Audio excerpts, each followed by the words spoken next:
It's a great foothold there, yeah. Just wanted to mention that. Great, thank you. And I'll just pick up on that because I was going to remind everybody to be following Dr. Nagler and your school and your teachers on Twitter to really get a good idea of what's going on every day. It's really quite interesting and very, as Mr. Talty said, very, very informative. I'm going to make my report very short. Rumors was fabulous. So I want to thank the Fine Arts Department for a great job. Mr. DeLuca picked a perfect play to get us all back into the theater too. Everyone I know who went was really excited. The students did a great job with the acting, the timing, the humor. It was just wonderful to all be together. And I wanted to make sure that I thanked all of the students and staff for a great night out. Jake was speaking in Spanish. Did that make sense? Yeah, it was perfect. Okay, good. Yeah, no. It sounded good. I don't know if It was excellent. Made sense, yeah. As opposed to Bruce Willis when he used to do it on Moonlighting. So the music department has a new website, and all the information for the concerts is up, and you can order your tickets. The tickets are free this year, but we have to have tickets to kind of control the crowd size, so check out their new webpage. It's really spectacular. And I wanted to commend the PTAs for all the charitable drives that are going on right now. We have book fairies, we have pajama drives, we have shoe drives. The high school, I know, had recently done a lot of canned goods, and I know they're working on other things. And so to see the mission kind of coming to life in all the schools is wonderful. And other than that, I wish Happy Hanukkah to the people who are celebrating. And good luck to the fall sports teams that have started up too. So that's my report for tonight. Thank you. I have a few things to add to that. I do want to acknowledge the cast of Rumors, the cast and crew of Rumors. I laughed out loud several times, and I'm sure everyone heard it. So as usual, just a great production, and our kids are just they're just over the top when they every play. So I'm really thrilled that the arts are back. I want to reiterate about the winter concerts. We're doing it a little differently to maintain some spacing and crowd volume.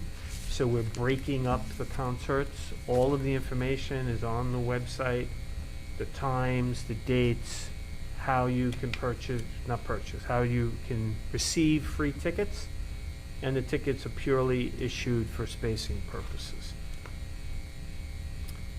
I want to recognize a couple of athletes. We have on our webpage two of our female lacrosse players committed to colleges. We have Julianne Sousa, who's going to Wilmington, Maggie McMahon, who had a knee injury, serious knee injury, so she missed I think she missed a season and a half. Yep. So she's committed to Louisville, so I'm hoping she has an injury-free, spectacular senior year this year. And we haven't written an article, but there was a tweet, so I guess it's official because it was on Twitter that Tommy Renner committed to Michigan to play in the Big House at Michigan, which is as far back as I remember, it's probably the biggest name school we've sent an athlete to. So congratulations to him and his family. He's only a junior, so he's got a couple more years to play. I would like to recognize two of our coaches, Tara McDonald and Al Cavaluso, girls and boys soccer, respectively, have won Conference Coach of the Year. So congratulations to both of them. We will be closing on the Sperry Building tomorrow. Everything is in order. We should receive keys to the building on Monday. There's some maintenance work that Sperry still owes us. The next part of the process will be filing with the State Education Department to recognize the building as part of the district. So there's still some paperwork to be filed before we can begin any kind of occupancy of that building. There's also a tenant that continues there through February. So we'll slowly but surely, Dr. Valentine Mannion asked me, when do we take over the sign on Jericho? I think we can officially do that next week if we can figure out how to work it. We can take that over. That's great. In light of Sperry and Synergy, Mr. Gavin and I are going to be planning a series of outreaches to the community, specifically around kind of your hopes and dreams for the school system. What do you think the purpose of school is? We're focusing really on our third grade parents and younger, those who have experienced the badge assessment for multiple years. We're going to be doing focus groups with high school students throughout January, and we plan to culminate with a town hall type of presentation and conversation in March. So this we'll be ongoing with this. We're trying to get some feedback. We want to make sure that the work we have been doing and the work we plan to do are in sync with where people are thinking the school experience should be. And keeping in mind that we need a balance, so we're not radically changing anything. We're going to offer choices to families and learners about how they experience school. So I'm excited to take that on and just have the communication. Parent-teacher conferences for elementary schools are tomorrow and next week. So we'll have a combination of virtual and in-person for those parents that want to avail themselves to come in person. It's going to be a curious, I'm just curious to see what the numbers are, because the pandemic has brought about a bunch of conveniences that seem to want to stay. So, and that's fine. We just want to give the option for parents to do either. And that is my report this evening. Thank you very much. Anybody have any old business? New business? Then we'll get on with the agenda. Resolution 43. Whereas the Board of Education of the Mineola Union Free School District desires to embark upon a capital improvement project at the Mineola Middle School for interior renovations Phase 2, and whereas said capital improvement project at Mineola Middle School is subject to classification under the State Environmental Quality Review Act, SECRA, and whereas replacement, rehabilitation, or construction of a structure or facility in kind on the same site, including upgrading buildings to meet building or fire codes, unless such action meets or exceeds any of the thresholds in section 617.4 of this part, are classified as type 2 actions under the current Department of Environmental Conservation SECRA regulations, section 6 NYCRR 617.5 C2. And whereas the Board of Education, as the only involved agency, has examined all information related to the capital improvement project and has determined that the capital improvement project for renovations and improvements to Mineola Middle School is classified as a type 2 action pursuant to section 617.5 C2 of the SECRA regulations. Now be it further resolved that the Board of Education hereby declares that the renovations and improvements to Mineola Middle School is a type 2 action which requires no further review under SECRA. And be it further resolved that the Board of Education hereby shall forward an official copy of this resolution to the New York State Education Department, together with a copy of the correspondence from the New York State Office of Parks, Recreation, and Historic Preservation in connection with its request for approval of the listed projects from the New York State Education Department. May I have a motion? Okay, Patrick. Second? Cheryl? Okay. Discussion. So this is for Phase 2. So we've already done a SECRA for Phase 1, which is the gymnasium addition and the conversion of the current gym into a cafeteria.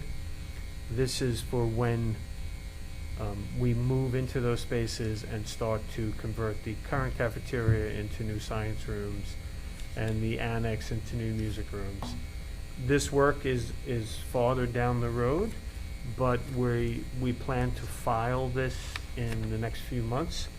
So we have all of the work associated with the middle school approved, and then we can, time permitting, can mix and match how we do it. Any questions? No. Hearing none, Linda, will you call the question? All in favor? Aye. Aye. Okay, Resolution 43 passes. And that brings us straight to the consensus agenda. Resolution 44, be it resolved that the Board of Education approves the consensus agenda items J1A1 through J4B1 as presented. May I have a motion? It's just Stacy, seconded by? Cheryl? Okay, any discussion? I'd just like to recognize the Ayala brothers on their retirement, wish them well. They've been with the district for a very long time. And really are two great guys, so we wish them well in retirement. It's good that they can retire together. That's nice. Any questions? No. No? Okay. Hearing none, Linda? All in favor? Aye. Aye. And Resolution 44 carries. And so now we have the superintendent's report. Superintendent. So we have two presentations this evening. The first one is by Ms. Marivelle. And you may recall that she used to be a principal in the district. And she's done with that now. So now she's a part-time HR person. And she's part-time only in title and pay because sure. she's here quite often and taking on a myriad of responsibilities, which she's going to share with you tonight. And I've tasked her with a very large project with digitization of our records, so she'll explain and answer any questions you might have about that. So, Ms. Maribel. Thank you, Dr. Nagler. Thank you to the Board of Education for having me here tonight. I am very excited to share what I've been working on since July 1.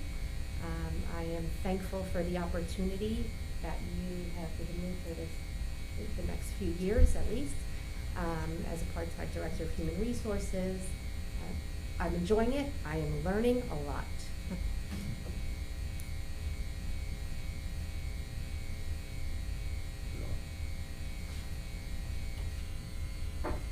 Okay, so some of the projects and tasks that I have been working on, these are a few listed here for you. I do want to focus on a couple of areas here. We have been working closely with our teacher mentors. Our mentors are Mineola trained. They were trained several years ago to work with new first-year teachers. They have been supporting the teachers no matter the role. We have new guidance counselors this year, psychologists, of course our teachers in every area. And we have been meeting across the year. We've been working with the teacher mentors to work out, how do I support this teacher? How do I support that teacher? Here are some questions that I'm getting. So that is really working well. The mentors and teachers are meeting either weekly or bi-weekly based on the need. And also APPR. So we've been working very closely with the APPR facilitators. There's at least one or two for the larger buildings. One of the things that have come up is we wanted to review and look back at our pre and post observation questions. The teachers each year receive either 2 or 4 based on their tenure, observations per year. And we have been looking at the questions and thinking about ways to make them even stronger. We're learning more. As the years went on, we're learning more, and so we wanted to review those questions. A committee of administrators as well as the APPR facilitators did sit together, and we feel that we came up with questions that will support the teachers in creating even stronger lessons. That is the goal. Observations in themselves are supposed to support the teacher in improving instruction. And so we are looking forward to hopefully moving forward with implementing that next year. Mr. Gavin? As Dr. Nagler mentioned, I'll be focusing this presentation on how we are digitizing human resources. So I've spoken to our wonderful clerical staff. I have been working closely with of course, Kelly Gordotsky and Linda Spagnola. I want to take a minute to thank them because this project truly does take a village. So I want to thank them publicly for their hard work thus far. We have a basement with tons of boxes. We have many, many filing cabinets on this floor in itself. And so we're looking to make everything digital. We needed to find a platform. We needed to find a scanning company. We needed to take a look at those boxes and see what we need to keep. Of course, we spoke with council to see what records we need to save, and we know how many years we need to go back, and we have been through that process as well. We're looking to be better organized. We want things at our fingertips, easily available, easily searchable. Mr. Young? So over the summer, I've met with several companies. We have been discussing different options as to what the companies offer. Of course, we're looking for a company that is also meets our needs, is cost effective, and we also needed a company that's going to be there not just for the initial setup, but to continue supporting us as needed. And we ended up choosing FileBound. It's Upland Software, that is the name of the company. FileBound is the name of the platform that we'll be using.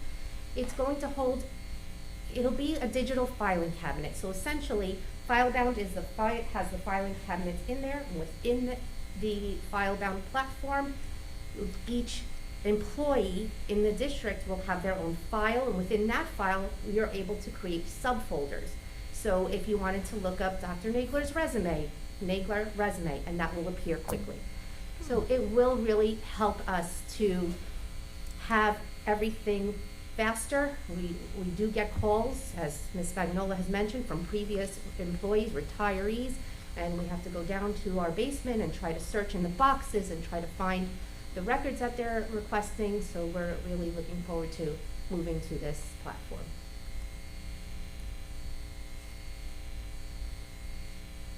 As I mentioned, here are some advantages.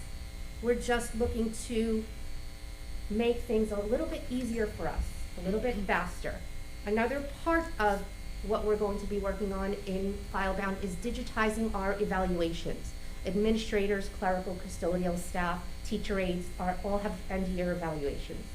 And so rather than completing it paper pencil, having the meeting with that employee, having them sign off, and then making a copy, giving them a copy, filing it in their file, we'll have everything right there in FileBound, and we'll be able to share those evaluations digitally. They'll sign off digitally, and then FileBound, based on the workflow and how that's organized, will take that evaluation and put it right into that employee's digital file. So that would be really wonderful as well.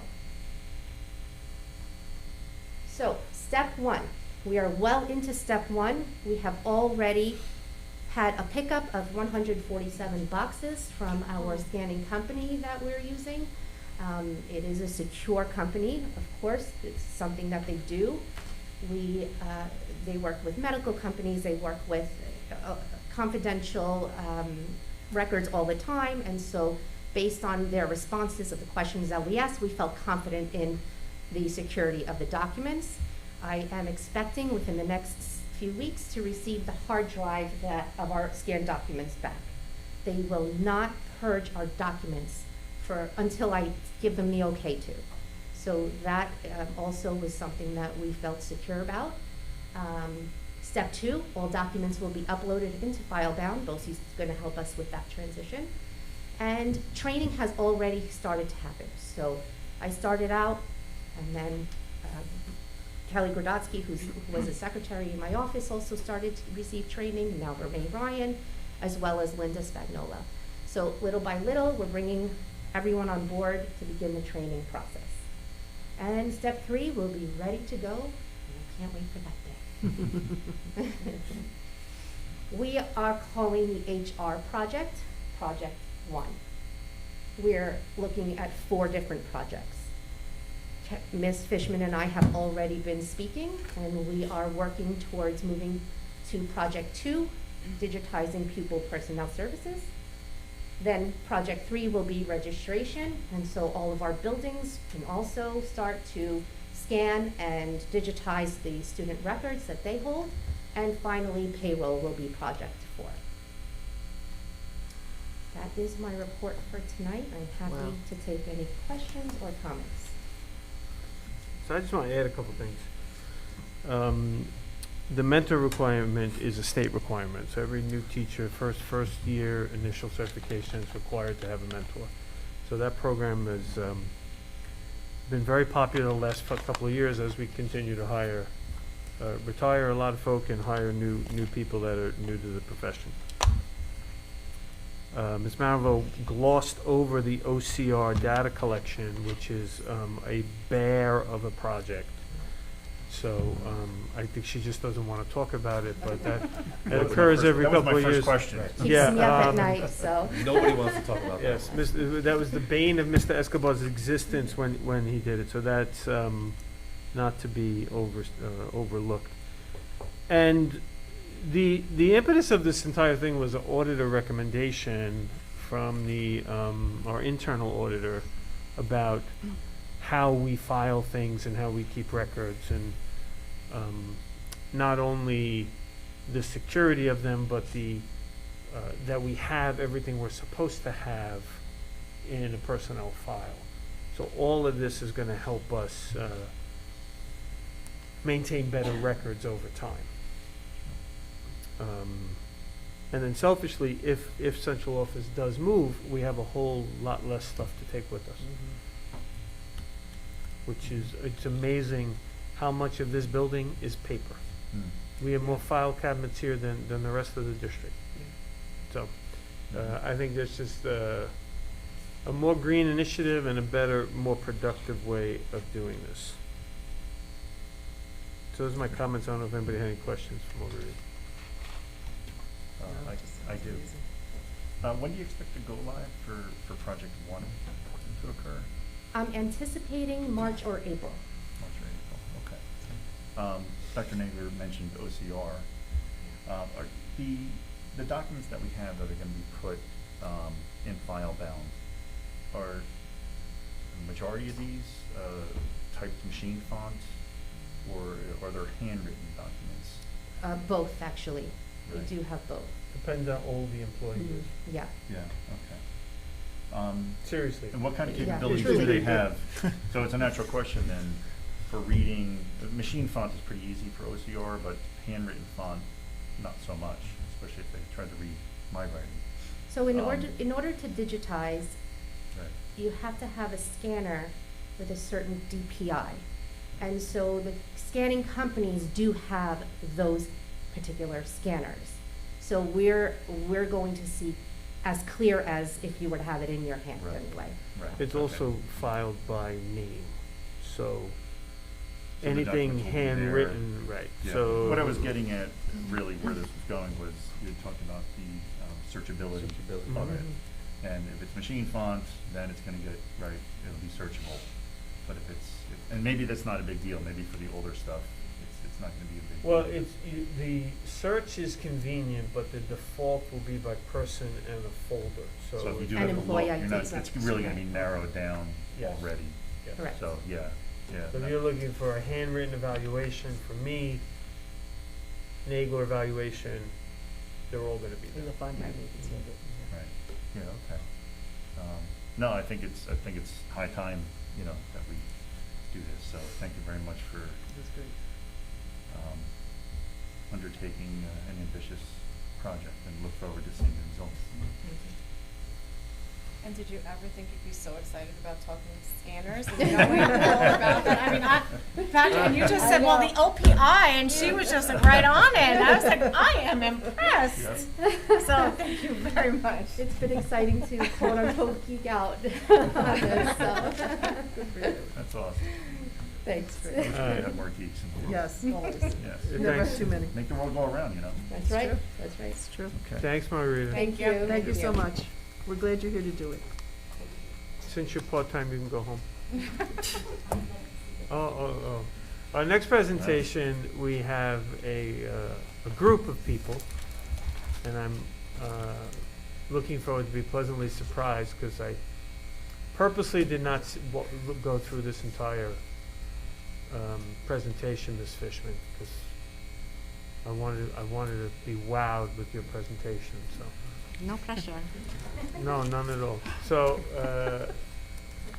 Ms. Fishman, I'll let you introduce your crew here of highly skilled professionals coming up to join her. The clicker should work.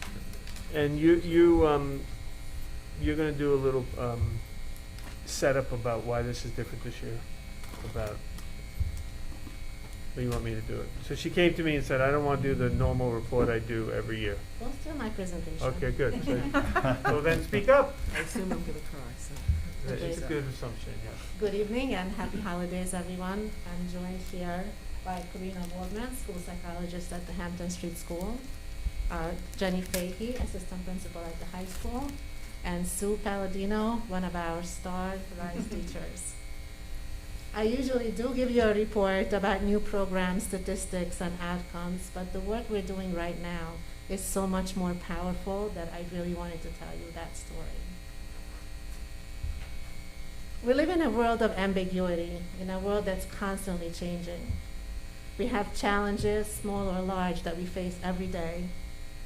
Every single time we face a challenge, we have a choice to make. We can reframe it as an opportunity, or we can see it as something that we can't overcome. When we choose to reframe it as a challenge, when we choose to reframe it as an opportunity, that's called agency. To cultivate agency in our learners, we use the questions you see on this slide. Notice that these questions are not about how do I pass a test or even get a diploma, but it's about what kind of learner do I want to be. Don't get me wrong, passing tests and getting a diploma are very important, but if we teach our students and we leverage the skills that will help them pass all tests and face all challenges in life, we get so much more. For so long, special education and general education worlds were seen as separate.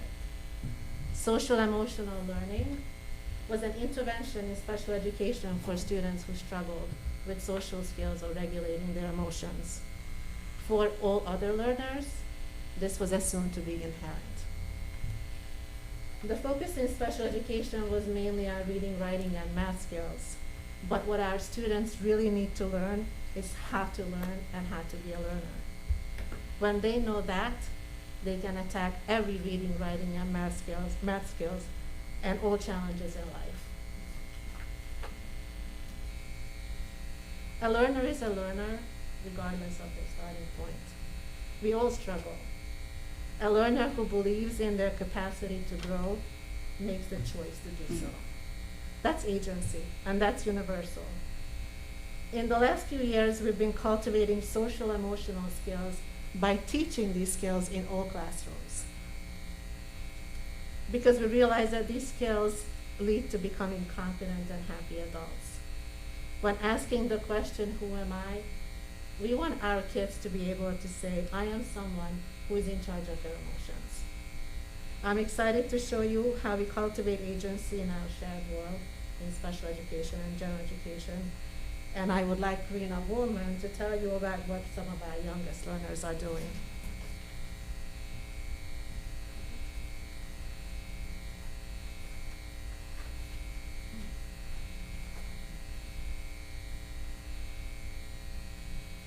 Thank you for giving me the opportunity to share what our elementary students are working on so hard to learn. Becoming a learner is not easy. The first step to becoming a learner is knowing how to attend to the world around you. A whole body listener uses every body part, which empowers them to hone in on the skills needed to listen, focus, attend, and notice their own learning behaviors, as well as the learning behaviors of peers around them. Once students have internalized the art of listening, these behaviors become habits, and these habits result in students who take responsibility and demonstrate active participation in their academics and social relationships. I have my friends Joshua and Maggie here to share what they know. Hi, my name is Maggie. And my name is Joshua. We are practicing whole body listening. Listen with our eyes. We listen with our ears. We listen with our mouth. We listen with our hands. We listen with our heart. We listen with our whole body. Students who purposefully use their whole body to listen have the ability to observe and interpret the emotions of friends and family.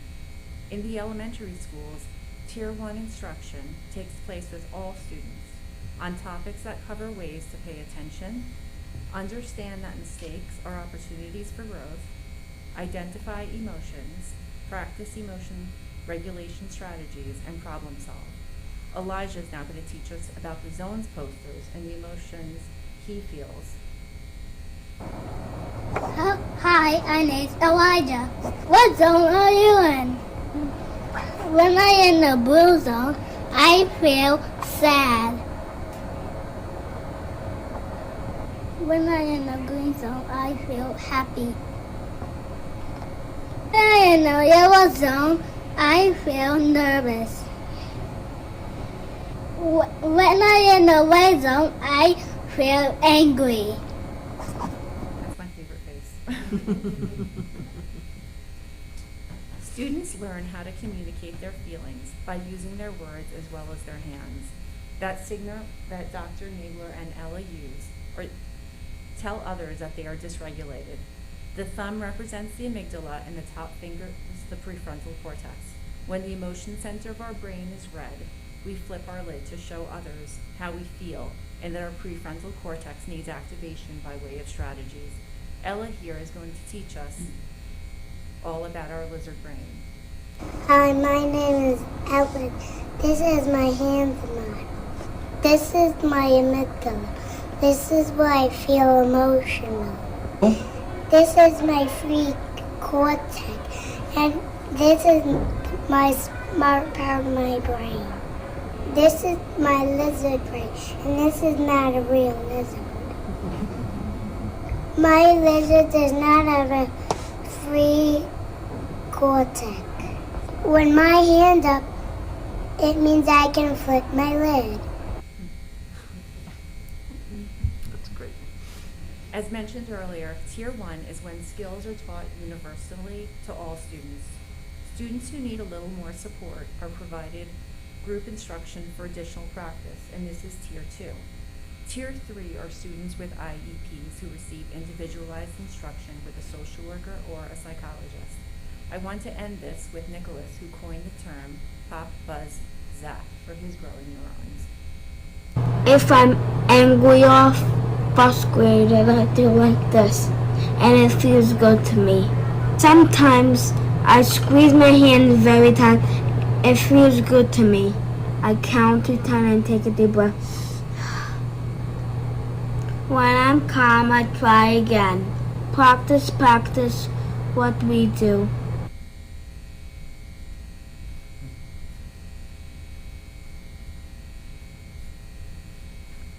I mean, really, where else do you hear 6-year-olds talk about their prefrontal cortex?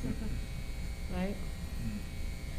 When children take charge of their emotions, they are ready to drive their learning. They can start exploring the questions of where am I going and how do I get there? The IEP is a roadmap with plans and goals. IEPs used to be written by teachers and given to students. The students were really passive recipients. Today, the IEP is a shared responsibility between a student and a teacher. In the middle and high school, students are learning their IEP goals, how to monitor their own goals, and figuring out the steps it takes to get to these goals. And have no doubt that someday soon, in Mineola, students will be writing their own IEPs. Through this process, our kids are learning about who am I, where am I going, how do I get there. Ms. Fahey will tell you more about the collaborative work with the students in the middle and high school. Good evening, everybody. Thank you for having me. I always love to be here to talk about the exciting stuff going on at the high school. And tonight I'm also going to be talking about what's happening at the middle school because we're doing a lot of collaboration and a lot of the similar work. So I wanted to start my piece of it with just a picture of graduation. That's always my favorite event, is our graduation. And the inspiration for a lot of the work that we're doing this year was from Julie Indra from Hofstra. She's from their Student Access Services. And last spring, we invited her to come to the high school department meeting for special education. We also had her at our SEPTA meeting earlier this year. And she really talked about what students need to be prepared, not just for college and post-high school, but for life. And what Julie talked about was how one of the most important skills that any person needs to be successful is self-advocacy and help-seeking behaviors. So we really tried to capitalize on that and let that inspire our work with the students. So that led to this, which was our work over the summer. The teachers got together with Ms. Fishman, and I believe Ms. Machen was there as well, to break down our process. And we really broke it down quarterly. And the goal for the first quarter for the staff was to work with the students and get them to a place where they understand their IEP goals. So every single student in the middle school and the high school sat with their teacher, looked at their IEP, looked at their classification, and looked at their goals. And they had conversations, do I understand my goals? Do I understand why I have these goals? And they also decided to create a personal goal. In the middle school, they're calling that their vision goal. In the high school, we're just calling it their personal goal. And trying to create a plan. So the students are involved in creating that plan. Okay, and then how am I achieving that goal? And in the middle school and high school, we also tried to create those parallels for the students. Well, if you have this personal goal and you're creating this plan towards this personal goal, how can we mirror that for your IEP goals? But in the first quarter, we really just wanted to inspire students and get them involved in the planning process. So we focused in mostly on a personal or vision goal, and then built up to working on breaking down those IEP goals. This is an example from the middle school. So you can see here there's this long-term goal of what a student has. It's a very long-term goal with them wanting to be an NFL player, but then they break it down into something even shorter. So my short-term goal is just doing drills with a friend, something very manageable, something very measurable, and then you can see a plan broken down. On the right side is them then changing that or paralleling that onto their academic goals and the short-term goal and what are the strategies that they have to get there. At the high school, we talked about learning and understanding our IEP goals. So the second piece to all of this, and the most important piece to all of this, is not just that one conversation, what are your goals, do you understand your goals, but the conversations after that. Because if any of us are trying to create a goal, achieve a goal, there's gotta be that piece of accountability. So the teachers are meeting with the kids each week. So you could see on that blue box, the kids are filling it out each week and reflecting. See at the top it has the goal when presented with complex multi-step problems, and then they're breaking it down. So the student is giving a narrative reflection each week, and then the teacher is giving that student feedback. That's done virtually through these platforms in a Google Drive or a Padlet or something like this, but they also are conferencing with the students every single week. So in Resource Room, that may look like Monday is Matt's day, Tuesday is Mike's day, things like that. And then by the end of the week, I've met with all 5 of my kids. In CT Lab, it's also a small group. So they're able to break that up. On the bottom are just some quotes from students. And then you can see in that green blurb, that's a student who is a senior, that after having these conversations with his Resource Room teacher, he's now advocating for himself to be in a less restrictive setting. So these conversations that kids are having about their classification and about their goals and breaking down their goals into these manageable steps have enabled our students to realize that some of this stuff they're able to do internally. They've internalized the process and they're now advocating for themselves to be in a less restrictive setting. So it's not as cute as the videos that Karina showed, but it's pretty powerful stuff. This is another example of the student reflection. So the notebook paper is an example of what the middle school is doing, with giving their students the opportunity to reflect on their goals. And then again, the teachers are giving the students the feedback. That green is a Padlet that the students did this year. Again, the teachers are giving the students so many opportunities to pause from the academics, the passing the tests, the handing in projects, to reflect on, is my plan working? What's working about it? Is it not working? Do we need to shift gears? And you can just kind of see there that they really see that the process itself of setting a goal, creating a plan, and then reflecting on that has really changed their mindsets. And that's the skill that Julie is talking about. You know, being able to ask for help, being able to know when I need help. So the next steps for us at the high school and the middle school are continuously have feedback loops with both the students and the teachers. At the high school, we have the structure for our monthly department meetings where we're talking as a group about our glows and our grows. What are we going to do differently? And it's opportunities for teachers to hear from one another about what's working and what's not. And in one of those instances, one of our science teachers, Ms. Jilorowski, created a Google Doc for the students to fill out where they are doing their progress monitoring, but the format is the same as the IEP progress report, where it's progressing satisfactorily, or if there's achieved, things like that. So then, when they go to do their progress reports, they did it with their teachers this quarter. So at the high school, they used this template that Ms. Jilorowski created. She shared it with the whole department. The teachers started using that in their reflection meetings.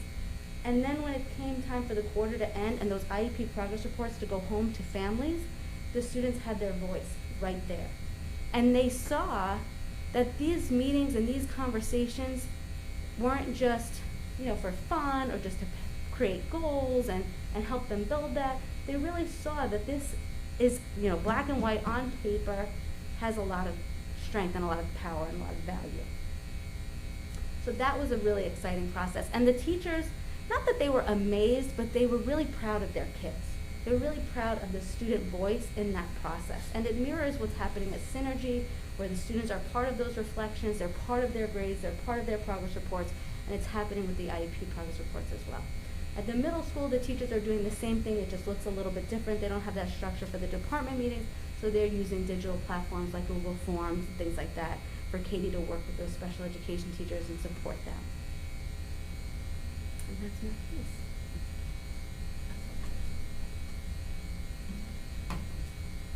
I actually had a student from the high school reach out to me around November, beginning of November, and requested a meeting. We had a formal meeting at the high school, and she said, I am in all self-contained classes. I want to show you my data on my progress, and I want to show you that I want to be out of self-contained classes and that I earned it. So we looked at data together, and I said, yes, your CSC meeting is coming up. Next I'm going to meet with her. I met with her a couple of times since then, and we are preparing for her to advocate at her CSC meeting and talk about what she wants to do and why she wants to do it and how she got there. Our goals and expectations are the same for all learners: to reach independence and live the most fulfilling lives. In our RISE classes, developing effective communication skills is one of the greatest focus, as it's crucial for interacting with the world and building independence. As you know, some of our learners use assistive technology to speak. We refer to them as talkers. Barbara Peters is our in-house specialist in facilitating communication through assistive technology.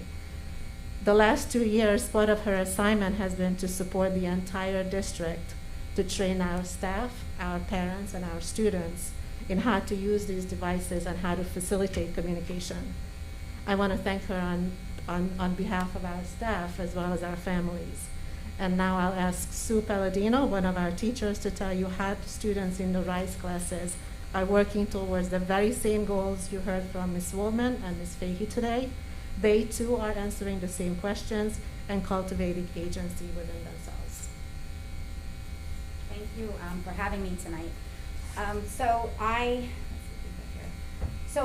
we wanted to first start with how it started. So 2002 was when this program actually started at the high school. I just think it's important to note the upper right-hand corner was actually our second class with Dr. Nagler in there. Janice Patterson at the time came and she wanted to start a class. We were bringing kids back in, students with the most severe cognitive impairments, students with speech and language processing issues, and they needed someone to teach, so they gave me a big classroom in the high school and said, here you go. The goal was to make the kids happy, keep them happy, show them that they're able to be part of a community and that we're going to work together. And we were teaching from the elementary schools on. It was, you know, very ABA style, touch red, touch blue. We were the people. I've been doing this now since that time. I'm going on my 20th year of teaching. We supported our nonverbal students with PACs and voice output systems, which were pretty much all nouns. It didn't give them much, but it was something. But it was still, and this is my personal thing, I equated my doing for these children as teaching. And it wasn't the best, it was something. The teacher way was the right way because, you know, we knew everything. So where are we today? So these are my current students, and our students are still loved. They're still more connected to the school community, probably more so than they ever have been. We're communicating with our talkers, with our AAC devices. Other students are using the core vocabulary. Typical peers are using core vocabulary words to communicate with my students. And when we started talking about growth mindset, student accountability, student agency, I will admit I was the first person to say, not my kids. This was not badge books, all this stuff, and how is this really going to affect them? They can't speak for themselves. We have always made decisions for them. So how are we going to make, this isn't going to work. Then it happened to me, and I had my own learner, my own 5-year-old at 4 came home, and her twin sister said to me, "Mommy, Alexa's never going to learn her ABCs," and I almost lost myself. And I said, "Excuse me?" And she said, "Well, Mrs. X, Y, and Z said it doesn't matter. Alexa will never learn her ABCs." And I said, "How dare this woman say that my child will never learn? How dare she?" And then I said to myself, I reflected, and I said, wait a minute, I've been telling my parents that by the time you get to the high school, your child plateaued. Academically, your child will no longer learn something. And I took a long, hard look at myself, and this is 20 years into teaching, and I said, oh my God, let me rethink this. And I reread that growth mindset book. And we started, our students are coming up from the younger levels. They know those zones of regulations because they've been exposed to them previously. And they're learning about growth mindset prior to coming up. So what are we doing about it? So we're getting curious. We're feeling proud of ourselves. We're exploring. Mr. Gavin came and watched our classroom, and I gave up control. And it was the hardest thing to do it. But I did. And I realized that if I didn't change, they would never change. So one of the things we're talking badge books, that is something that we're looking into. The RISE teachers are all getting together. We're doing a lot of work on superintendent's conference days to work on this. One of the things that I had done years ago was create an actual portfolio for my students. And this was something that would help them be their voice for when they went to adult services. And this year, Mr. Broza came in and he said, well, why the hell aren't you putting it on digital, Sue? Like, you can now give it to everybody at the click of a button. So this was Justin. He did a Wordle. He went with his personal interest, and this was with family input, with the staff input.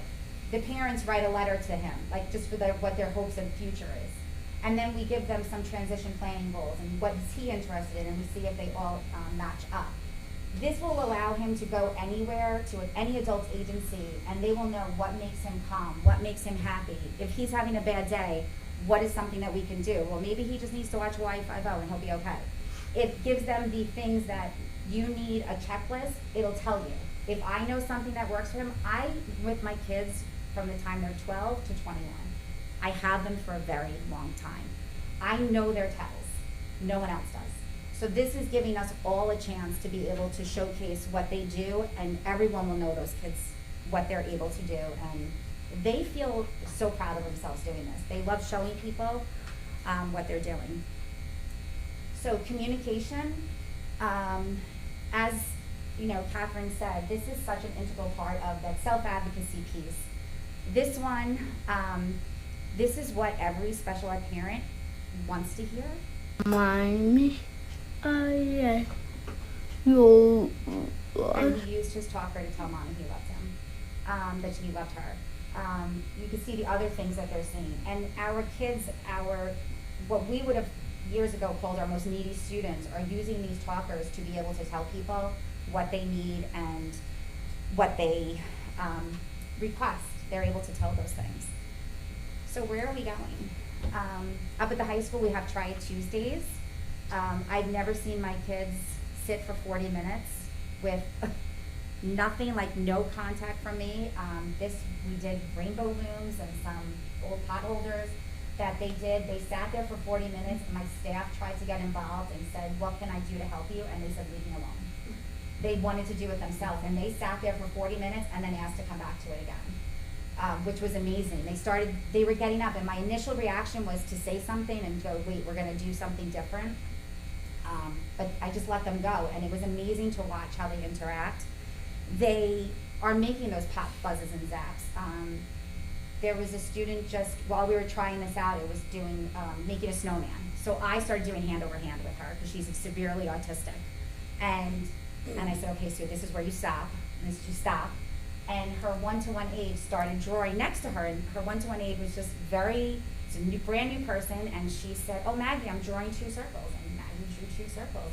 And she all of a sudden, she smacked the pop in front of her, and I lost it, because I said, did she really just touch pop by herself?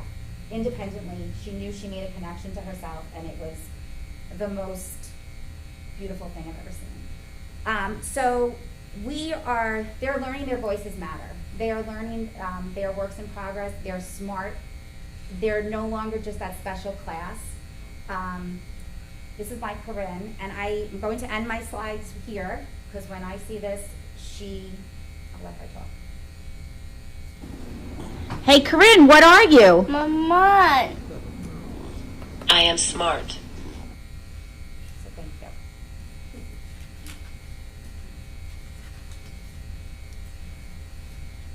Okay, so thank you for having us today, and just to summarize, I'm not going to summarize, I promise I will not be talking anymore, but I think that one of our Mineola talents will say it really well, and I think you better do it. When I was a little baby, I didn't know how to play or do things.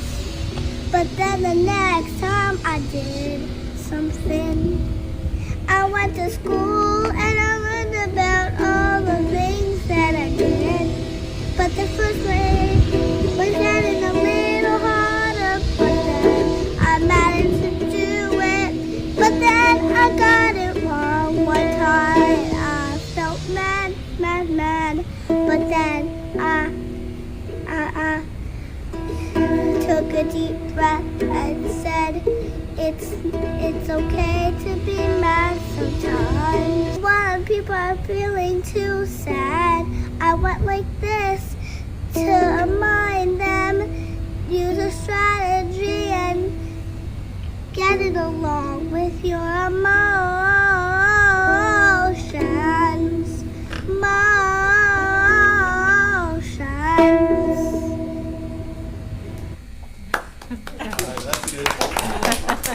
I think every year we have a different Elena video. It's just awesome. I think the KBC would be. Oh man! Oh my God! She's an absolute star. LMNOP. LMNOP. That's right. Yes. So I just have a couple of comments before we open the questions. I love the fact that you advocated to do it this way, because the imagery of the 2 worlds in the beginning and how we think about kids with IEPs is just a mindset we have to stop. And I love the way you frame that, and it's very in your face, and it needs to be. I think the underlying theme of all of the work that we're doing in the district, and this is an example of it, is student agency, is teaching children how to create goals and work toward goals. And all the ugliness that happens or great things that happen when you work toward a goal, that's life. And that's what's going to help you when you leave the school system, is your ability to set a task, work towards that task, and if there's bumps in the road, as Alana just showed us, you pause, you use some strategies, and you go right back at it. And for kids who articulate, my amygdala is a problem today. That is that's no small task. to be able to not only teach them the colors of the zones of regulation, but why it's actually happening to them and what they can do about it. And then it progresses to, Catherine says, like, I don't want to be in this class anymore. And I've proven that I worked my way out of it. So I want out. Great for you. That's what we should be doing. So, and I want every kid to do that. And I think the power of the work we're doing is the empowerment of learners. And we've been super focused on this, and the pandemic has actually accelerated our work on this because of the need. So it really is, these are just examples of things happening district-wide in gen ed and special ed and ENL, but we're all learners. I think that's the lesson for this evening, Ms. Fishman, is reminding us that we're all learners. So thank you very much. Thank everyone for coming out tonight. Appreciate that. And the board, I don't know if you have any comments or questions. We figured we'd let you start, Marky. This is everybody knows this is a topic near and dear to my heart. Our family became part of the special ed family at Mineola in 2002 in a self-contained kindergarten at Meadow. When I think of special ed then, and I see now what we have, there are not enough words to tell me how grateful I am for the growth that has taken part in this district. And it was growing, but in the last 5 years, it has just been phenomenal. And to see what the kids can do, I knew some of the kids in your first class up there. They were my neighbors. To just see how this has all evolved and how we've used like the best of science and the best of psychology and the best of technology to bring this vision of the world, these two worlds together, I think is life-changing and could be world-changing, And I think what's very special about it, we talk about growth mindset, and sometimes you can throw around a term so much that it loses meaning. But Sue, for you to stand there and talk about how you took stock of yourself and changed, and we go back a long time. She's a crier too. I know she is. That's why we like each other. For you to get up and talk about that, to me, was so powerful. And it's really what all educators need to do, what we all need to do. And so I thank you for sharing that with us and for doing all the work, but for sharing that process with us, because that is a brave thing to do. And the other thing I wanted to say about the advocacy is, as someone who teaches kids who have come through special ed systems and are now in college, so many of them cannot advocate for themselves. And if they're lucky enough to find somebody at the college who will steer them and help them, that's great, but too many of them don't find that. So that, when we talk about the soft skills and how we can't necessarily predict jobs of the futures, if all of our kids coming out knowing how to ask for what they need, or stand up for themselves, or set their goals, I think we've done a great job. So I just want to thank all of you. And Jenny knows the whole story too. So thank you all very, very much for all that you're doing for the kids. It's absolutely beautiful. It's hard to follow Dr. Valentine. I thought OCR was going to be the key tonight, but I have to be honest. There's something in my eye. That was really a beautiful presentation. A word I heard over and over again, and you just used it, was process. Jen Machen has used that word a lot also. And it is that process that's important. I mean, whether you get a 98 or 100 on a test or a 70, it has its place, but the process is what, right? That's what we're all saying here tonight, I think, is it's that process. And having that, to overuse the word, the self-agency, to know what it is that you need to do to get what it is that you want, and to see that done in parallel throughout the district is extraordinary. And I thank you all for coming and being so honest with where you are with your students, and it's very proud to support the work that's going on here. So thank you very much. My sentiments echo what Moggy and Patrick said, but, you know, from 3 different levels of students, you know, from the very youngest to the very oldest, there was the student agency, the student, the part of it, you know, and normally, you know, goals are written by a teacher and they're discussed with the parent, and the student just does what the goals say, and they don't maybe even know what they're doing because it's just there. But I took, I wrote notes, and it's the I am in the IEP. You know, that stood out for me, that it's their IEP. It truly is theirs, you know, and now they have this ownership. And, you know, what you were saying about middle school and high school, and how they're involved in their own goals. They know their goals. They're able to attain their goals. They're able to advocate for themselves, you know. I mean, I think that's so fortunate for them, you know, and for their families. And, you know, and creating these goals, like coming up with a vision goal of being a football player, and then being able to, you know, assimilate that to an academic goal and say, wait, I can just, you know, I have these 2 worlds, and for these middle schoolers and younger students to know this and to be able to control themselves, you know, it's just amazing. So thank you all for all the hard work you do. Thank you. And again, I get to go last. I'm sorry, Stacey. It's okay. But I echo all of what everybody has said about the process and student advocacy, and I just wanted to give an example of my own family. I know this is across the entire district, whether you have an IEP or not, especially at the earlier levels with the badge books, is student advocacy and agency. And I sat down yesterday with my 3rd grader, and she said, oh, you have to sign my badge book. So I'm getting ready, and I open it up, and I'm looking through it myself, and she's like, wait, no. I have to tell you about everything I've done and what I'm still working towards.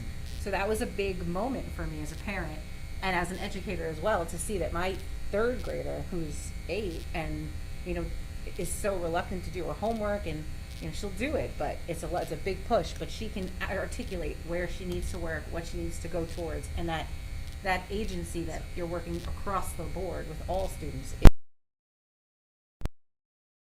Struggling learners, for them to be able to articulate that is amazing. Thank you. Do you mind if I have a comment tonight? Just one. We'll let you. I've known Sue for, 10 years since I've been PPS director, right? And I had a chance to go observe her, like she said before, about a week and a half ago. And her classroom was radically different than I've seen before. She did not just give up control. The students were in control of what they wanted to do.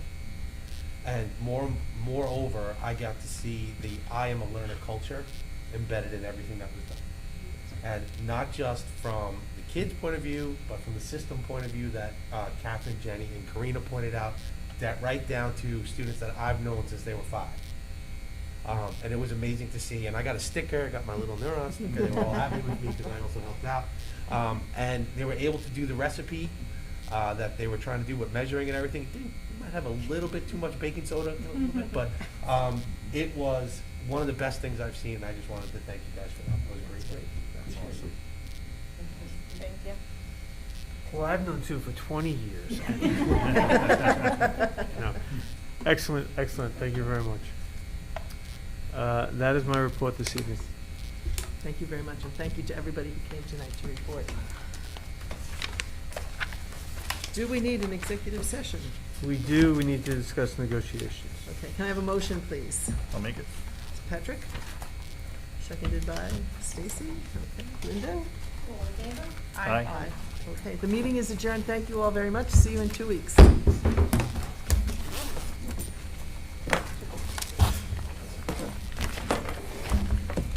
was wonderful. That's a great one. Great one. She really had it.